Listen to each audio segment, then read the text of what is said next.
एक बार श्री रामचंद्र जी, सीता माता और लक्ष्मण जी अयोध्या लौटने के बाद राजमहल में विश्राम कर रहे थे। पूरे नगर में उत्सव था। सभी राम राज्य की खुशियों में डूबे थे। लेकिन उसी रात राम जी के मन में अचानक विचार आया, मेरे जीवन में सबसे बड़ा सहारा कौन रहा? कौन है जिसने बिना किसी स्वार्थ के मेरा साथ दिया? राम जी ने मुस्कुराते हुए सीता जी से कहा, सीते, आज मैं हनुमान की परीक्षा लेना चाहता हूं। अगले दिन श्री राम ने सभा में सबको बुलाया।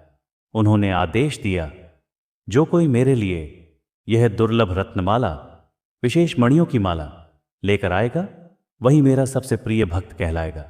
सभा में सभी मंत्री, योद्धा और बंदर, सेना के वीर चुपचाप बैठे रहे।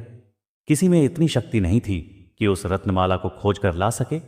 तभी हनुमान जी आगे बढ़े और बोले, प्रभु, यदि यह आपके लिए आवश्यक है तो यह कार्य मुझ पर छोड़ दीजिए। हनुमान जी ने आकाश मार्ग से उड़ान भरी।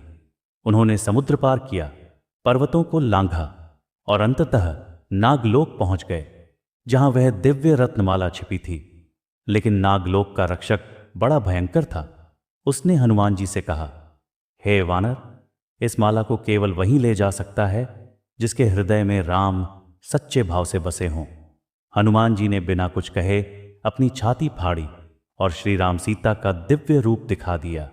रक्षक तुरंत दंडवत हो गया और बोला, आपसे बढ़कर राम भक्त इस संसार में कोई नहीं है, माला आपकी है। हनुमान जी वह माला लेकर अयोध्या लौट आए और राम जी के चरणों में रख दी। राम जी ने प्रसन्न होकर कहा, हनुमान, तुमने न केवल मेरी आज्ञा पूरी की, बल्कि यह भी सिद्ध किया कि मेरे सबसे बड़े सहायक, सबसे बड़े मित्र और सबसे बड़े भक्त तुम ही हो।